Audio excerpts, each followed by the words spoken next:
Pastor, por favor.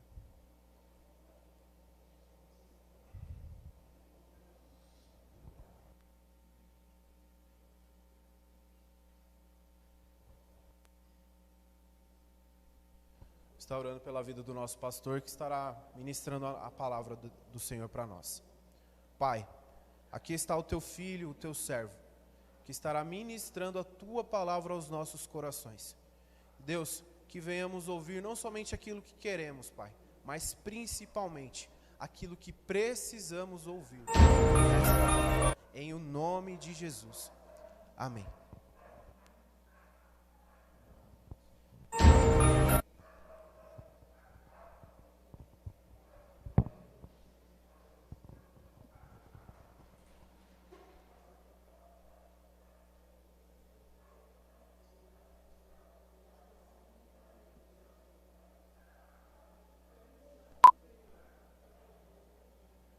A paz do Senhor, irmãos e irmãs. Amém? Bom dia. Os irmãos que estiverem acompanhando online ou que forem assistir essa live depois também, que Deus abençoe a cada um, em nome de Jesus. Eu estava ali sentado e observando tudo que foi dito aqui agora há pouco sobre missões. Realmente, o que a Paula falou tem todo sentido, irmãos e irmãs, porque, em primeiro lugar, viver o Evangelho é um desafio. É um desafio para mim, para minha esposa, para minha família, para cada um dos irmãos que aqui estão. E algumas pessoas falam assim, como é que você vive o Evangelho? Eu vou para a igreja. Isso não é viver o Evangelho. Isso é, muita gente cria uma vida religiosa. E a vida religiosa, ela implica também em ir para a igreja. Mas a viver o Evangelho é muito mais do que isso. O que nós fazemos aqui nos cultos? Em primeiro lugar, a gente vem agradecer a Deus pela sua bondade. Inclusive, o que a Paula falou aqui foi fundamental, porque Deus pôs no meu coração hoje falar sobre gratidão. A mensagem hoje é ser grato.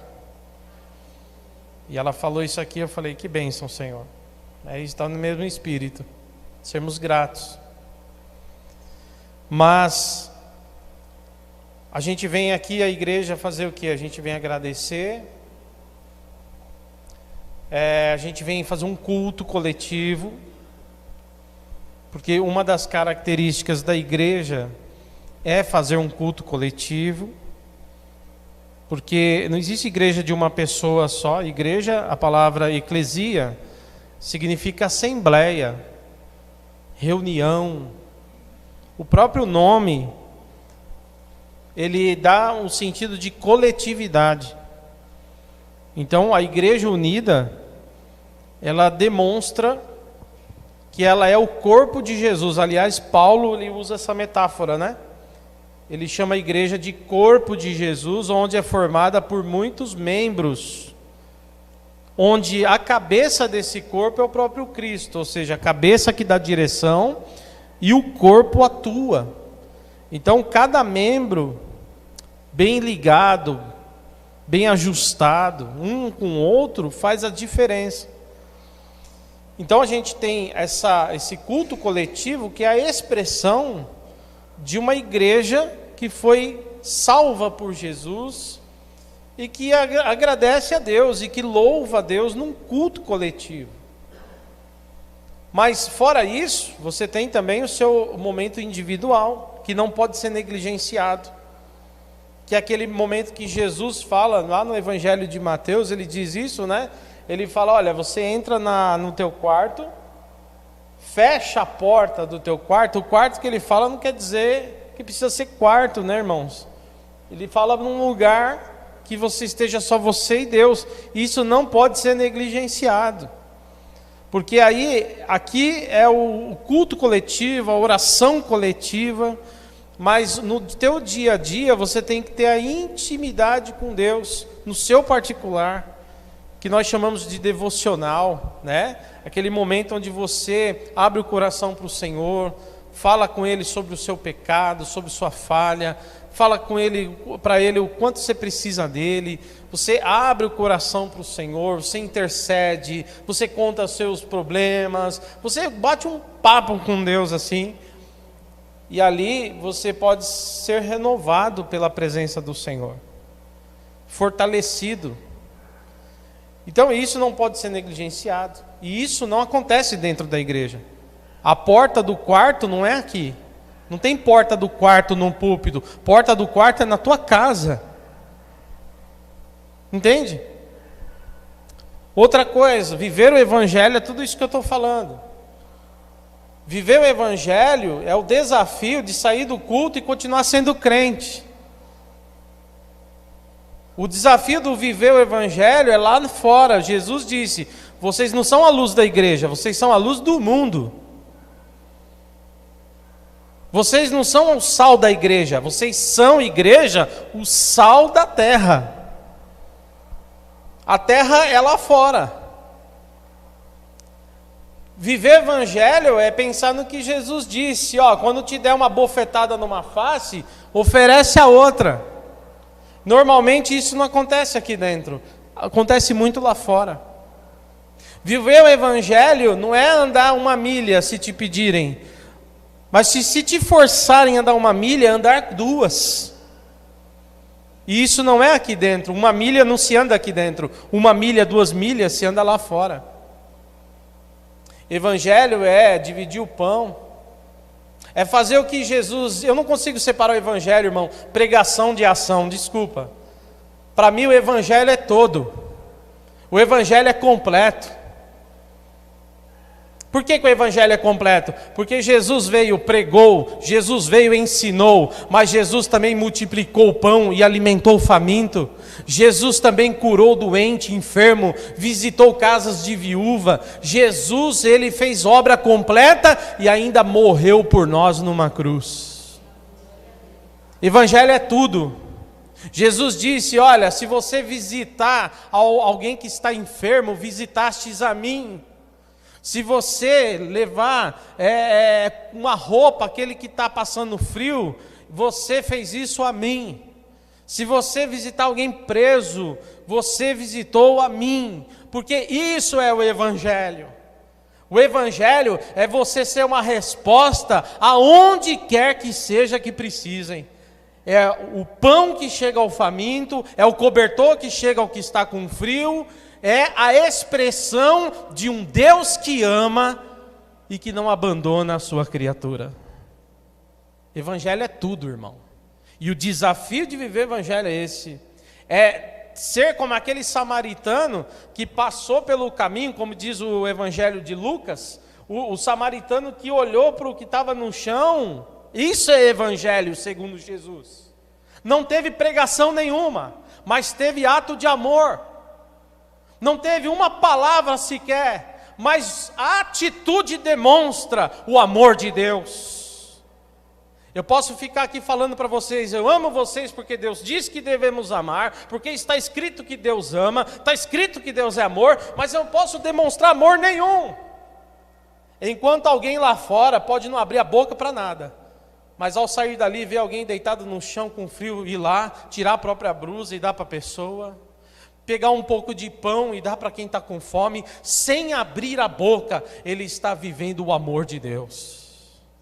Então viver o Evangelho é mais do que palavras, são ações e atitudes, que mostram que aqui a gente aprendeu o que é o Evangelho, para viver o Evangelho onde ele precisa ser vivido. Eu venho aqui para ouvir a palavra, para que a palavra encha meu coração, e lá fora eu viva aquilo que eu ouvi. E esse é o maior desafio. E eu quero pedir a Deus, irmãos, que nós possamos verdadeiramente viver o Evangelho. Como a Paula falou aqui, aonde tiver um vizinho uma rua, uma pessoa que precisa de Deus, que precisa da ajuda de Deus, que precisa do amor de Deus, ali é um campo missionário. Amém? Que o Senhor nos encha dessa vontade e que possamos viver o Evangelho e sermos missionários. Eu quero ler com os irmãos um texto aqui, que hoje é gratidão, sermos gratos a Deus por todas as suas bondades, misericórdias. E eu quero começar lendo Gênesis capítulo 1. Eu vou fazer assim, irmãos, eu pretendo ir lendo alguns textos aqui e comentando com os irmãos, com as irmãs, para que a gente possa meditar na palavra do Senhor. Gênesis capítulo 1.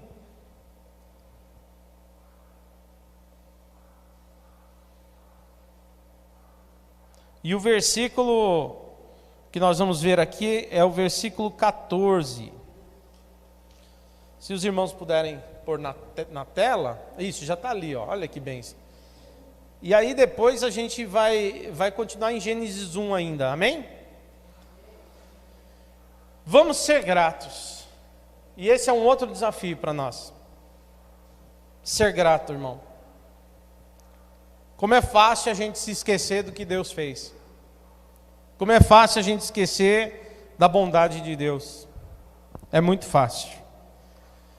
Gênesis capítulo 1, versículo 14, diz assim, olha: E disse Deus, haja luminares no firmamento do céu, para separar o dia da noite, e sirvam eles de sinais, para marcar dias e anos.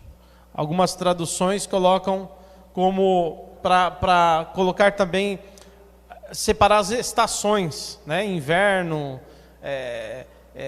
verão, outono, primavera, enfim. Vamos ver outro texto aqui também, olha. Agora versículo 29, dá para pular lá para o versículo 29? Diz assim, olha só que coisa maravilhosa, ó. Disse Deus, eis que eu dou a vocês todas as plantas que nascem em toda a terra e produzem sementes, e todas as árvores que dão frutos com sementes, elas servirão de alimento para vocês. O que mais? Próximo, por favor. Próximo versículo. E dou todos os vegetais como alimento a tudo o que tem em si fôlego de vida. E todos os grandes animais da terra, todas as aves do céu e todas as criaturas que se movem no chão. E assim foi, ou seja, até os animais ali foi dado como alimento. E Deus viu tudo o que havia feito, e tudo havia ficado muito bom. E passaram-se a tarde e a manhã, e este foi o sexto dia. Vamos para o versículo... Vamos para o capítulo 2, versículo 1.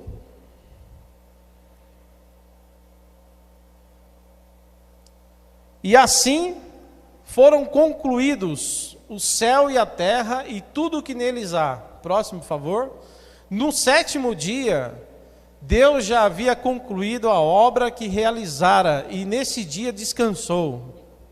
E abençoou Deus o sétimo dia e o santificou, porque nele descansou de toda a obra que realizara na criação. Amém? Eu peguei esses textos aqui, depois a gente lê mais alguns, para mostrar como Deus nos ama. E como Deus nunca deixou de cuidar do ser humano que Ele criou. Logo no Gênesis, aqui, nesses versículos, nós vemos Deus fazendo criando todas as coisas, né? Fazendo a natureza com propósito, você percebe? Deus não criou a natureza sem propósito. Ele não falou assim, olha, vou fazer tudo porque é bonito. Porque ser bonito sem propósito não adianta nada. Ser bonito, ter aparência sem saber para que serve, é inútil. Mas a natureza, ela não é só bela. A natureza, ela tem uma função. Ela tem um propósito. E veja que na criação, aqui no texto de Gênesis 1, a gente já vê Deus falando, olha, a gente vai colocar as estrelas no céu, o sol, a lua, e principalmente o sol e a lua terão finalidades. O sol vai clarear a terra, a lua vai servir para separar, para mostrar, apontar, direcionar o homem. Ou seja, através da lua, a gente conta o tempo, não é isso? Os antigos usavam a lua para quê? Para contar o tempo, né? O calendário lunar, né? Então, através da lua, eles contavam quantos anos de vida eles tinham.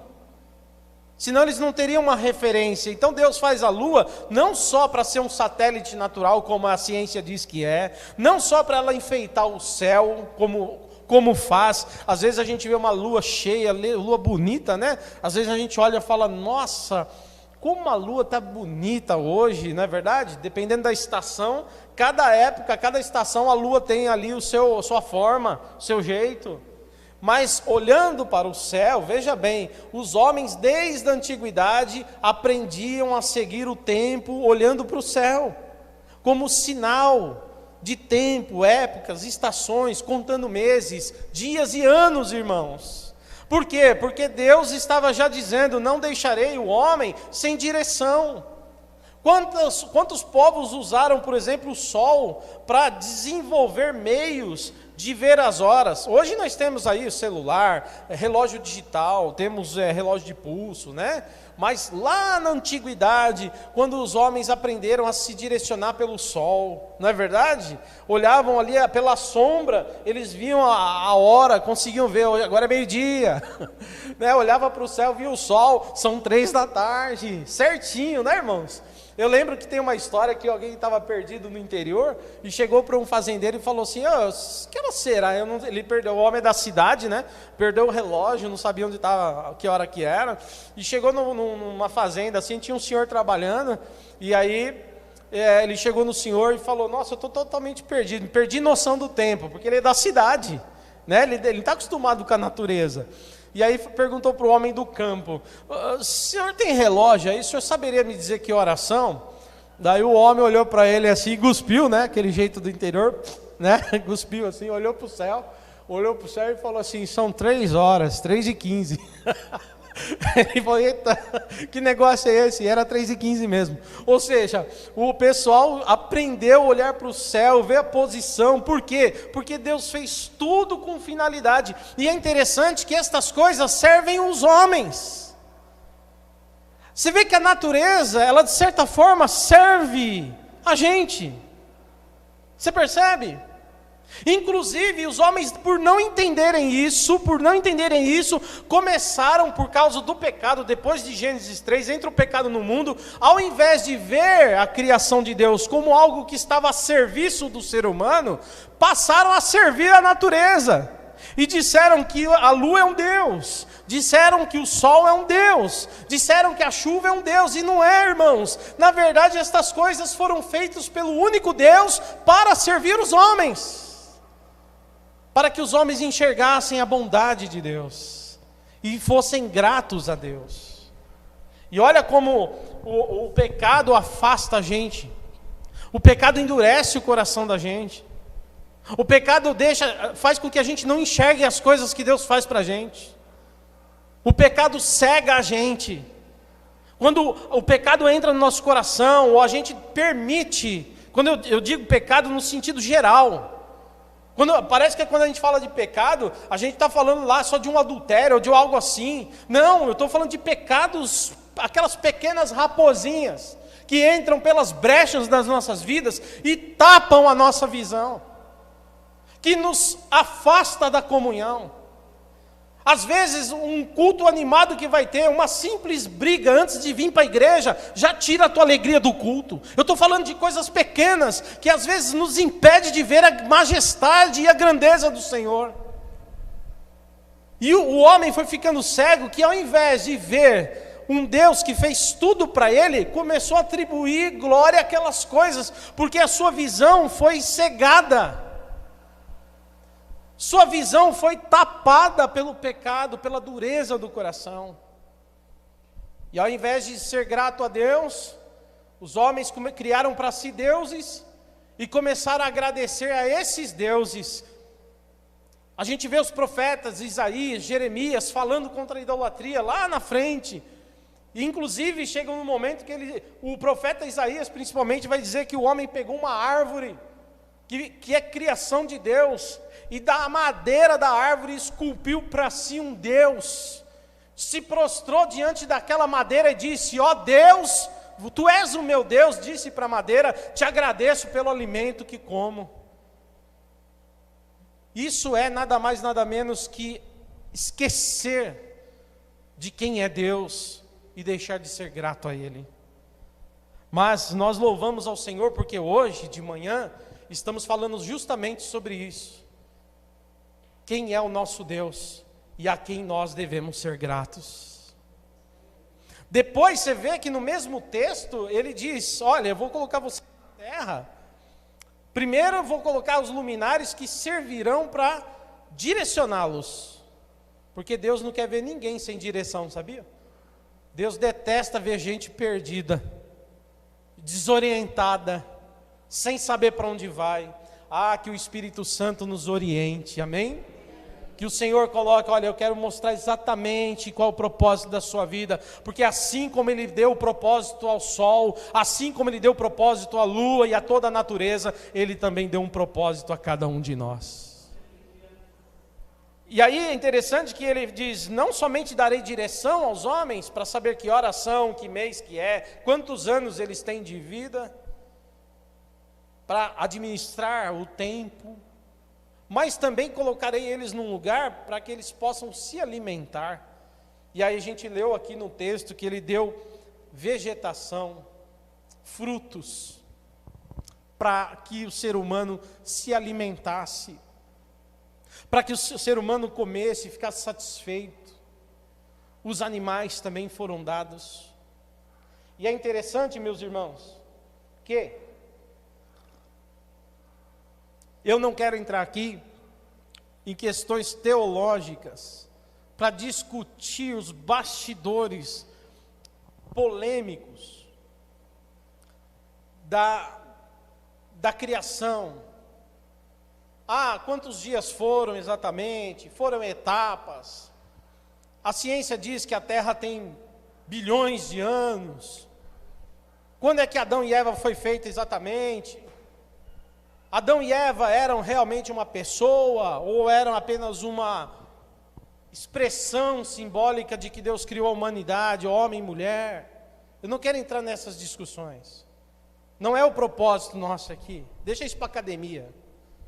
O propósito aqui do Gênesis é mostrar para a gente que nós temos um Deus criador de tudo que há, inclusive que criou o ser humano. E que nós devemos aprender a ser gratos a Ele. E aí é interessante que de propósito, Deus pensava em tudo, irmãos. Você pensa que na criação Ele não pensou em tudo? Por que a expressão Deus criou o mundo em 6 dias e descansou no 7º? É claro que a religião judaica transformou o sábado no dia sagrado. O sábado literalmente, o 7º dia, se tornou o dia de adoração. E Deus recebe isso, Deus recebe. Preste atenção, tudo que você organizar e apresentar a Deus, Deus recebe, porque você está fazendo de coração. Se você catar um dia e falar assim: olha, eu vou pegar minha segunda-feira e farei meu dia de consagração ao Senhor, você acha que Deus vai falar: não, segunda não quero? Não, Ele recebe, Porque tudo é dele e para ele são todas as coisas. É lógico que ele vai receber, de coração ele vai receber. Aliás, se você veio fazer um culto verdadeiro, nessa manhã ele recebe o teu culto, nessa manhã. Porque ele é bom. E ele conhece um coração grato. Mas é interessante que ele já estabelece limites. Olha, Deus não fez a criação de qualquer jeito. Ele fez o sol e a lua não só para ser bonito, mas para finalidade. Não esqueça disso. Ele colocou as plantas não só para enfeitar a terra, mas para servir de alimento para o ser humano. Ele coloca o ser humano para dominar sobre todas as coisas. Mas ele dá uma lição também nos 7 dias. Os 6 dias da criação e no 7º que ele conclui a sua obra abençoando. Ali Deus estava estabelecendo os dias da semana. Você percebe? Quem criou a semana foi Deus. Foi Deus, Ele que disse, eu vou dividir os tempos, vou criar a semana. Por quê? Porque senão o homem não tem limite. Se eu deixar sem uma regra, o homem trabalha e não para mais. E não lembra que tem um Criador para agradecer, não para ir num culto, não para adorar, não para estar com a sua família e não para descansar. Ele se mata. Aí ele disse, eu vou fazer o mundo em 6 dias. É os dias da semana. 1º dia, 2º dia, 3º dia, 4º dia, 5º dia. No 6º dia ele termina, falou, hoje é sextou, Deus falou. Epa, sextou. E no 7º dia ele não faz mais nada, ele só abençoa e santifica a sua criação. Ele disse, vocês vão trabalhar 6 dias e terão um dia de folga. Assim ele colocou limite também futuramente, porque Deus conhece o futuro. Ele sabia que o homem ia pecar, ele sabia que o homem ia cair em pecado, ele sabia, ninguém esconde nada de Deus, ele tem todo o poder, ele conhece todas as coisas. Mas ali ele já coloca regras, para quê? Porque depois do pecado, se você deixar, patrão explora. Não é verdade? Imagina alguém se não tivesse regras e leis. Imagina se não tivesse, as leis são uma bênção, irmãos. E a lei segue a Bíblia. Os países cristãos seguem a Bíblia. 6 dias trabalha e 1 folga.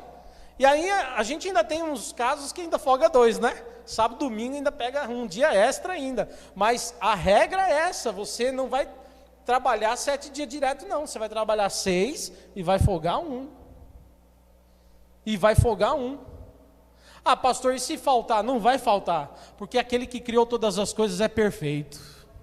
Preste atenção, não vai faltar se você confiar naquilo que Deus criou. Pode parar um dia, irmão, pode ser um dia com a tua família aí, pode descansar teu corpo um dia aí, pode ficar tranquilo um dia aí, porque isso foi o Senhor que estabeleceu, e Ele abençoou desta forma. Não vai te faltar, porque aquele que manda na tua mesa é Deus. Então, esse dia que para, é o dia que ninguém explora ninguém. Não tem patrão que vai chegar e falar assim, aqui você não tem folga não, você trabalha direto. Não, aqui não vai ter. Deus está falando, eu abomino aqueles que exploram o outro. Um dia de folga. Deus está falando, você tem que pôr limites na sua correria, você tem que parar um dia, descansar a tua mente, é bom para a tua mente. Deus conhece a nossa estrutura, Ele nos fez. Ele sabe que se a gente ficar direto, a gente pira, a gente enlouquece. Então Ele fala, uma hora você para com tudo. Descansa. Descansa a tua cabeça, sai com a tua família, fica olhando para o nada. Aliás, é nesse dia que os homens param para contemplar a criação. Porque nos outros dias é uma correria, você não vê nada. Mas naquele dia que você parou, você tem possibilidade de olhar e dizer, nossa, como Deus criou a natureza, como ela é bela. Por isso que você pega a sua família, às vezes vai para o campo, né? Vai para um parque, e você fala, como é belo esse parque.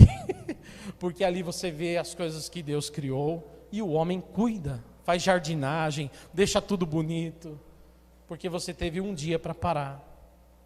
E é verdade, você sabe que isso serviu como base para Israel desenvolver sua lei baseado no Gênesis. Eu quero convidar você a abrir Êxodo 20. Aliás, se os irmãos puderem pôr na tela, Vamos abrir aqui Êxodo 20. Foi essa base que os judeus usaram para colocar o dia de descanso.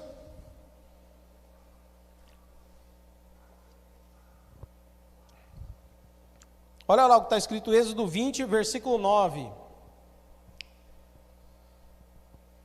Está na tela aqui já, né? Glória a Deus. Olha só. Trabalharás 6 dias e neles farás todos os teus trabalhos. Mas no 7º dia é o sábado, dedicado ao Senhor, o teu Deus. E nesse dia não farás trabalho algum. Nem tu, nem teus filhos ou filhas, nem teus servos e servas, ou seja, nem os empregados, para quem tem, nem teus animais, nem os estrangeiros, nem aqueles que morarem em suas cidades. Pois em 6 dias o Senhor fez o céu e a terra, o mar, tudo o que nele existe. Mas no 7º dia ele descansou. Portanto, o Senhor abençoou o 7º dia e o santificou. Você viu isso? Ele disse, se o próprio Deus trabalhou 6 dias e no 7º ele parou, por que você vai pegar direto sem parar? Está entendendo? Agora, detalhe, tá? O texto não diz que Deus descansou no sentido de, Deus trabalhou muito e ficou cansado. Nosso Deus não se cansa. Amém? Existe uma palavrinha que a gente usa de antropomorfismo. O que é isso? É a ideia de dar a Deus expressões humanas, para que você o entenda. Se Deus aparecesse para nós como Ele é na sua plenitude, acredite, eu e você não entenderíamos nada sobre Deus. Então a Bíblia, ela usa uma linguagem humana, para que você entenda Deus. Por exemplo, Deus se irou. Quando você vê Deus destruindo uma cidade, Deus se irou e destruiu aquela cidade. A ira de Deus não é exatamente a tua ira. É uma expressão que o profeta usa na Bíblia para mostrar a ação de Deus, para que você entenda. Por exemplo, Deus se arrependeu. Deus não se arrepende, mas o texto de Gênesis diz que Deus se arrependeu de ter mandado o dilúvio. Então a ideia não é que o nosso Deus se arrepende, porque em outro texto você vai encontrar dizendo, Deus não é homem para que minta, nem filho do homem para que se arrependa. Quem tem plano A, B e C somos nós. Deus não falha, seus planos são perfeitos. Tem essa, eu fiz, não devia ter feito. Isso aí é uma ideia nossa. É que Deus dá uma nova promessa, Ele faz uma nova aliança, dizendo, não farei mais assim. Então, para que o homem entenda o que Deus está dizendo, ele vai e coloca. Então, Deus se arrependeu de ter mandado um dilúvio. Mas não é que Deus, na essência, se arrependeu. É uma linguagem humana para que você entenda Deus. Por exemplo, as mãos de Deus não estão encolhidas para que não possa abençoar. Seus olhos não estão fechados para que não possa ver, seus ouvidos não estão tapados para que não possa vos ouvir, mas são os vossos pecados que causam um abismo entre vós e o vosso Deus. Não é isso que diz o texto? Mas irmãos, alguém viu a mão de Deus? Para dizer, Deus encolheu sua mão para não abençoar. O anjo falou assim para Deus, Deus abençoe, Deus encolheu a mão dele e falou, não vou abençoar não. Quem disse? Isso aí é um antropomorfismo. É expressão humana para entender Deus, mas ninguém viu a Deus. Na verdade nem sabemos como Ele é Espírito, nós nem sabemos como que é, mas nós olhamos para nós e usamos expressões humanas para entendermos Deus, porque senão seria incomunicável. Está entendendo? Tanto que é verdade, para manifestar sua presença plena, Jesus se tornou homem. Está entendendo? Aliás, Jesus é o nome humano dele, porque na glória ele nem tinha esse nome. O nome dele não é Jesus desde sempre. Ele recebe o nome Jesus na terra. Ele se torna homem, para que você e eu pudéssemos ter um contato direto com ele. Está entendendo? Então é isso, é a aproximação de Deus com o homem. Então a linguagem do Gênesis, ela trabalha muito isso. O descansar não é de um Deus cansado, mas de um Deus que para, um Deus que conclui, um Deus que termina o que fez e abençoa e santifica. Está entendendo? O sétimo dia, irmãos, é lógico que é o sétimo dia da semana. E por muito tempo o judaísmo guardou o sábado, mas o cristianismo, na sua formação, eles observavam no início o domingo. Como? Por quê? Porque Jesus, em primeiro lugar, nós já vimos aqui em várias pregações, tenho certeza que eu preguei sobre isso aqui já, o pastor Orlando deve ter pregado, o Fernando Góes deve ter falado sobre isso, e muitos outros irmãos, os irmãos já devem ter visto muito sobre isso. Não vou entrar nisso porque não é o tema da mensagem, mas nós sabemos que Jesus mesmo, ele mostrou, ele trabalhou, ele estava lá colhendo espigas de milho, né? Aliás, não era nem milho, né? Na verdade eram espigas de trigo, né? Ele estava entre o trigal, né? E ele estava ali colhendo, e a gente fala isso porque a gente é brasileiro e usa essa expressão do milho, né? Mas ele estava lá colhendo, e o pessoal chegou e falou assim: olha, por que você está trabalhando no sábado? Jesus falou: eu sou senhor do sábado, todos os dias são meus. Ele tá mostrando exatamente isso. Ele chegava e mostrava que o sábado era um dia a favor do homem, e não o homem a favor do sábado. Ele curou o doente no sábado, vários, aliás, ele fazia muita coisa no sábado. Aliás, ele fazia todos os dias, inclusive no sábado.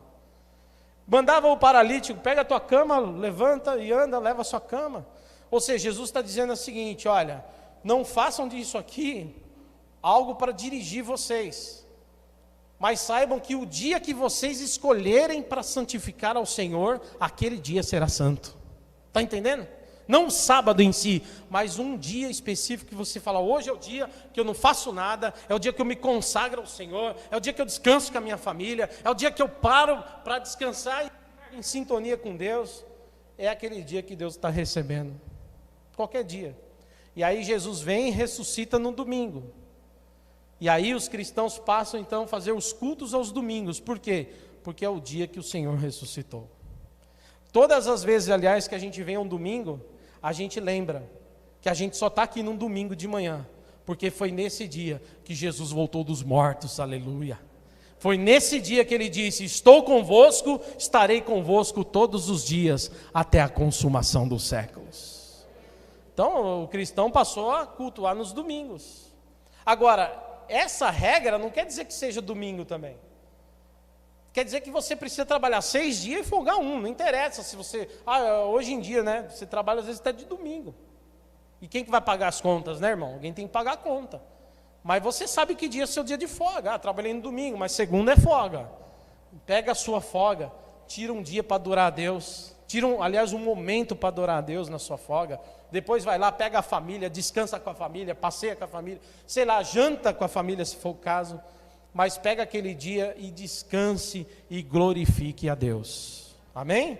Eu estou pegando esses textos aqui para mostrar que desde o início, Deus criou tudo com propósito. Os dias, estabeleceu semana, dia de descanso. Por quê? Porque Ele cuida daquele que Ele criou. Ele cuida de nós. Amém?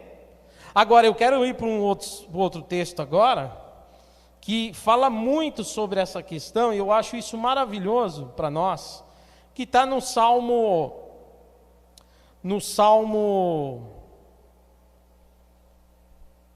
8. Se os irmãos puderem pôr na tela, versículo 3 a seguir. Salmo 8, verso 3 a seguir.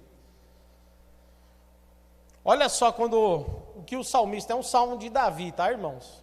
Vamos ler esse salmo e mais um. Olha o que o salmista está dizendo sobre a criação. Nós falamos sobre a criação até agora. Olha o que o salmista está dizendo, ó. Quando eu contemplo os céus, obra dos teus dedos, ou obra das tuas mãos, a lua e as estrelas que ali firmaste, eu pergunto, olha o que o salmista pergunta: o que é o homem para que com ele te importes? E o Filho do Homem, para que com ele se preocupe? Olha a pergunta do salmista. Tu o fizeste um pouco menor que os seres celestiais, aí são os anjos, e o coroaste de glória e de honra. Tu o fizeste dominar as obras das tuas mãos, e sob os teus pés tudo puseste. Todos os rebanhos e manadas, e até os animais selvagens, as aves dos céus, os peixes do mar, tudo que percorre as veredas dos mares. O Senhor, Senhor nosso, como é majestoso o teu nome em toda a terra. Irmãos, que salmo lindo. O salmista olhou e falou assim: nossa, meu, que tamanho que é o sol. Ele olhou para o sol e falou: nossa, não consigo olhar para o sol. Provavelmente ele deve ter feito isso. E disse: cara, se não fosse o sol, nada disso teria luz, né? Como clareia, como emite calor. Uau! Aí ele olhou, provavelmente à noite, olhou para a lua e falou: nossa, olha a lua. E viu as estrelas e disse: nossa, que universo fantástico é esse que Deus criou nos céus. Eu nem posso alcançar. Aí eu acho que ele chegou diante de uma cachoeira. Agora é uma conjectura que eu estou fazendo. Porque provavelmente ele fazia isso. Deve ter chegado diante de uma cachoeira, sabe? Bem grande, uma cascata. E deve ter ficado olhando para aquilo. E disse: meu Deus, olha o tamanho disso. Provavelmente foi ver um peixe no mar e pegou um peixe enorme que ele mal conseguia carregar. Ô mulher, ô Eva, me ajuda aqui com esse peixão, que a gente vai comer peixe frito hoje. Provavelmente ele falava: nossa, que negócio grande. Eu acho que ele olhou, ele cruzou com o leão, se é que tinha leão naquela região, tá? Porque os animais, cada um tem sua região, não sei onde Adão estava, mas sei lá, ele cruzou com algum animal grande, Fernando, e deve ter falado: nossa, que bicho grande, olha o tamanho, olha a força desse animal. Aliás, aqui já é o Davi, né? Eu não sei que, eu falei Adão não, estou falando de Adão e Eva, aqui é o Davi falando, ó, já viajei. Davi, 1000 anos antes de Cristo, mais ou menos. 900 antes de Cristo. Davi vivia ali naquela região ali da Palestina, né? Então não sei que tipo de animal tinha ali, mas ele cruzou com bichos grandes lá. E eu fico imaginando ele, o salmista aqui agora observando as coisas e dizendo: nossa, que força que tem o boi. Ali eles já cultivavam, né? O boi já usavam os animais, o boi para o trabalho, para o cultivo da terra, para arar a terra, já usavam boi. Eu acho que ele imaginava assim: nossa, olha a força do boi, olha a força de um cavalo, olha tudo isso. E aí acho que ele perguntou: quem é o homem perto de tudo isso? Quem é a gente perto disso tudo? E aí ele disse: nós não somos nada, não somos ninguém, somos pequenininhos, somos os mais fracos de toda a criação, os mais minúsculos, mas Deus nos colocou para dominar tudo. Tudo isso é a gente que domina. Aí ele diz: quem somos nós? E que Deus é esse para que se lembre do homem? Meu Deus, quem somos nós para que se lembre de nós? Pega hoje, século 21, 2022, quem é você para que o Senhor se lembre de você, meu irmão? Quem sou eu para que Deus se lembre de mim, minha irmã? Nós não somos absolutamente nada, mas ainda assim todos os dias Ele cuida de nós. Meu Deus, somos nada, nós somos aqui uma coisinha, um grãozinho de areia na imensidão da criação, mas Ele se importa. Quem somos nós para que Ele se lembre de nós? Quem somos nós para que se importe conosco? E Ele se importa tanto, que Ele enviou o Seu Filho, aleluia, e morreu numa cruz para salvar justamente o homem pecador. Só isso já é motivo para todo dia eu acordar e dizer: muito obrigado, Senhor, porque não sendo muita coisa, eu tenho visto o Teu cuidado para com a minha vida. a gente se esquece. A gente ganha 10 batalhas, vence 10 lutas, ganhamos 10 bênçãos. Passa um ano depois, vem uma nova luta. E a nova luta, a gente se esquece das 10 vitórias que tivemos. Tivemos 10 dores lá no passado. As 10 dores, as 10 feridas, o Senhor nos sarou. Mas diante da nova ferida, diante da nova dor, diante da nova luta, nós nos esquecemos. E aí abrimos a nossa boca para reclamar, para murmurar, para falar, e agora, Deus, até quando vou ficar assim?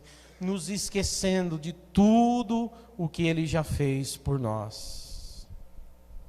Se Deus não fizesse mais nada para a gente, já estava pago.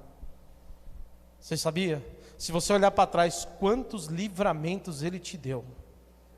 Quantas vezes Ele te livrou de morte, quantas vezes Ele curou, quantas vezes Ele esteve presente, quantas portas financeiras Ele já abriu, tudo o que Ele já fez, e você não pôde pagar nem a metade do que Ele fez. Sabe por quê? Porque Deus pode fazer tudo para nós, mas nós não podemos fazer absolutamente nada, porque tudo é dEle e tudo vem das mãos dEle. Até a oferta que você dá veio de uma porta que Deus abriu para te abençoar. Meu Deus.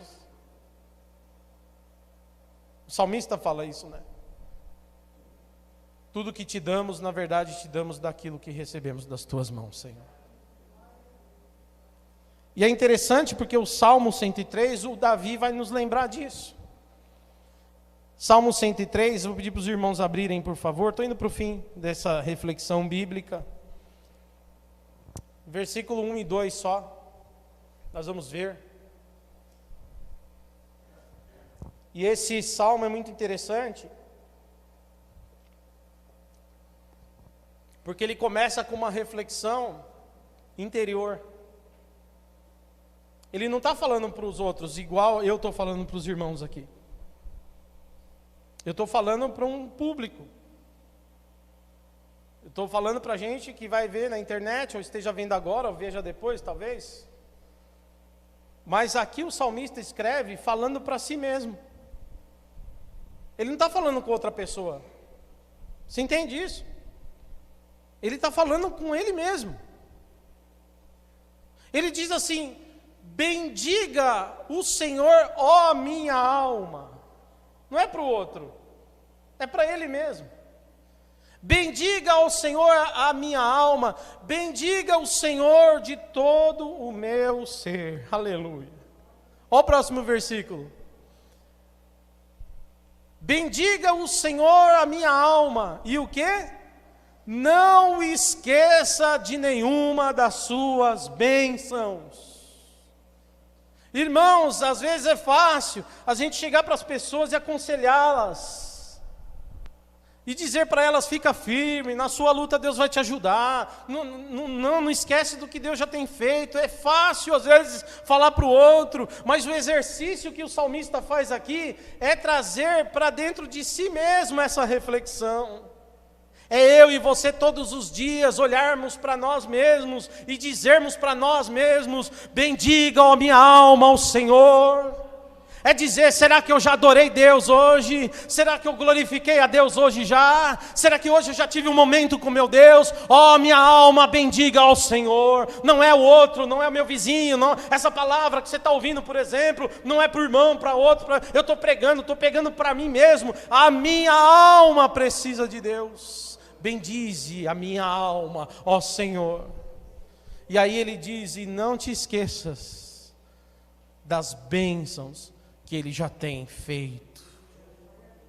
Aí na sequência é linda, eu não vou ler porque não dá tempo, eu estou indo para o fim, mas na sequência ele vai falando, é Ele que te guarda, é Ele que te cura, é Ele que sara as suas feridas.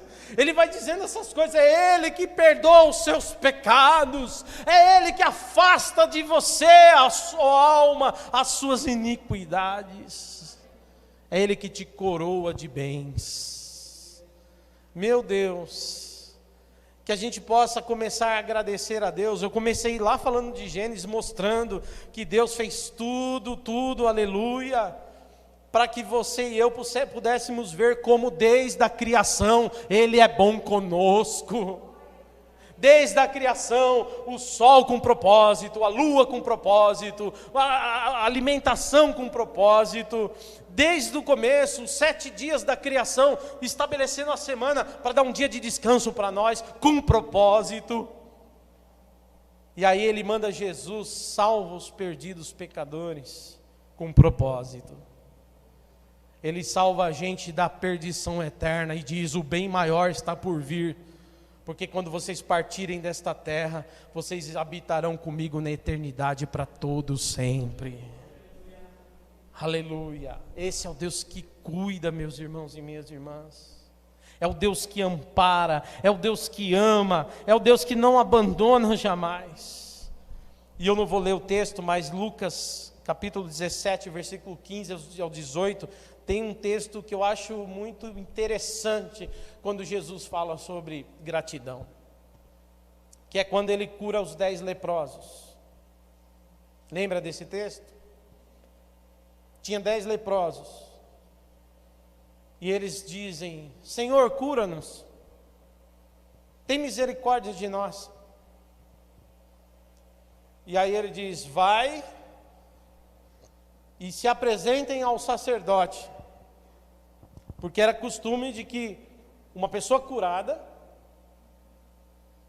tivesse que, para voltar ao convívio social, para que o testemunho fosse dado de uma cura verdadeira, tinha que ser analisado. E o sacerdote é que olhava e via: olha, realmente era um leproso e está curado. Pode voltar à vida normal, pode voltar no meio da sociedade, ter a sua vida normal, e Deus também era glorificado e era testemunhado publicamente que houve um milagre. Jesus, esse era o costume, tinha que ser feito. A lepra era algo mortal, então lepra naquele tempo, olha o que a lepra fazia, era dolorosa, doía demais. Nós não tínhamos morfina, ninguém tinha remédio analgésico como hoje, não tinha hospitais como hoje, não tinha o tratamento como tem hoje. Era uma coisa mortal na época, naqueles tempos, 2000 anos atrás, nos tempos de Jesus. E doloroso, mortal, porque a pessoa sabia que ia chegar a morte, uma hora a lepra ia comer tudo e o cara ia morrer, o homem ou a mulher morreria. Era absolutamente terrível no sentido psicológico, porque afastava a pessoa do convívio humano, ela não podia fazer a vida normal. Há quem diga que os textos bíblicos mostram, né, que dependendo da cidade você tinha que entrar dizendo leproso, leproso, para poder entrar e andar ali no meio, para poder as pessoas se afastarem de você um pouquinho, para ninguém encostar em você e pegar lepra. Olha que coisa triste isso. Muitos deles perdiam o seu trabalho, dependendo do que eles trabalhavam, não podiam mais trabalhar. E viviam aquela vida, irmãos, como a lepra, um símbolo de sujeira, de impureza. Era algo massacrante naqueles tempos ser um leproso. E eles dizem para Jesus, os 10, tem misericórdia de nós, cura-nos. E Jesus disse, vai e se apresentem ao sacerdote. E eles vão. Só que no caminho, olha isso, eles já vão sendo curados no caminho. Aleluia, irmãos. Eles vão sendo curados no caminho. Alguns falam, eu vou chegar no culto hoje, eu vou ser curado. Irmão, na vinda do culto ainda Deus pode estar te curando no caminho. Às vezes você fala, cara, eu fiquei no culto, não recebi nada. Às vezes ao chegar em casa, no caminho, Deus vai fazendo uma grande obra. Não tem lugar, nem hora, nem momento para fazer a obra, porque Ele é o Senhor de todas as horas. Jesus foi curando eles no caminho, eles foram andando e foram sendo curados no caminho. E quando eles se perceberam curados, opa, estamos curados, eita! Provavelmente 9 foram lá para o sacerdote, mas o samaritano, o estrangeiro, olha isso, o samaritano, ele olha e diz, espera aí, quem me curou é aquele homem lá, Jesus. Eu preciso voltar e agradecer. E ele vem correndo no caminho, espero que ele esteja lá, espero que ele esteja. Isso aqui é eu, tá, irmãos? Isso aqui, na Bíblia não diz isso aqui não. Mas a gente que ele vai, espero que ele esteja lá, espero que ele esteja lá. E quando chega, Jesus está lá. E Jesus fala, mas não era 10? Porque só um. Irmão, só um voltou. Todos foram abençoados, mas só um voltou para agradecer e dar glória a Deus, porque o homem voltou dizendo glória a Deus, glória a Deus, glória a Deus, glória a Deus. E aí eu quero finalizar dizendo que o propósito da bondade de Deus não é porque o mundo gira em torno de você, não é porque você é a coisa mais importante da terra, não, é porque ao mostrar o cuidado e a grandeza de Deus, o nome dele é engrandecido e glorificado. Deus te abençoa para que você dê glórias ao nome dEle. Ele vai pôr comida na tua mesa, nunca faltará, para que o nome dEle seja glorificado. Ele vai estender seus dias na terra, prolongará a sua saúde, sua vida, para que você tenha mais tempo de dizer que Deus é bom todo o tempo. Você viverá coisas lindas de Deus, não porque você é o centro do mundo, mas porque Deus é glorificado.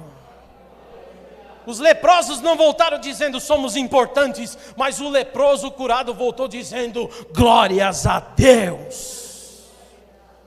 E Jesus falou, esse entendeu o propósito. Esse entendeu o propósito. Que ao receber algo você é grato e glorifica a Deus. Eu encerro essa palavra assim. Bendize, ó minha alma, ao Senhor. E não se esqueça dos benefícios de Deus. Talvez se eu perguntasse para vocês, olha, não conte um testemunho de hoje não, conte um testemunho da sua história. Eu acho que nós passaríamos aqui meses, Fernando, falando das coisas, porque eu tenho certeza que no nosso passo, só olhar para trás, quantas coisas Deus tem feito por você. Olha para trás, dá uma olhadinha assim, uma olhadinha para trás e veja quantas coisas. Ele merece o teu culto, Ele merece o seu tempo, Ele merece a sua alegria, Ele merece, aleluia, ser glorificado. Que cada culto seja um grande evento nesta casa, que cada reunião seja um momento máximo de dizer obrigado, Jesus Cristo. Que lá na minha casa eu aprenda a ser mais crente e agradecer a Deus com a bondade do meu coração, que eu aprenda a ser mais crente com as palavras que saem da minha boca, que eu aprenda a ser mais grato pela vida que Ele tem me dado. Em Atos dos Apóstolos, irmãos, acho que é lá no capítulo 17, se eu não me engano, não vou lembrar dos versículos, mas tem um texto que diz, porque dele vem toda a vida, o ar que respiramos, e é Ele que supre todas as nossas necessidades. Depois eu ponho no grupo o versículo, que eu não vou lembrar de cabeça. Mas acho que está em Atos 17, versículo alguma coisa. Então tudo vem dEle. E é para o louvor dEle. Saia daqui dizendo, Deus cuida de mim. Quando você comer um pão, lembre-se, Deus tem cuidado de mim. E se a luta está difícil hoje, olhe para trás e veja quantas coisas boas Ele já te fez lá atrás. E tenha esperança de um dia melhor amanhã. Porque aquele que cuidou ontem, cuida hoje e cuidará amanhã. Ele é o mesmo ontem, hoje e eternamente. Mas seja grato. Como aquele homem que voltou e disse, obrigado, Jesus. E glorificou a Deus. Você pode ficar de pé para a gente orar? Aleluia.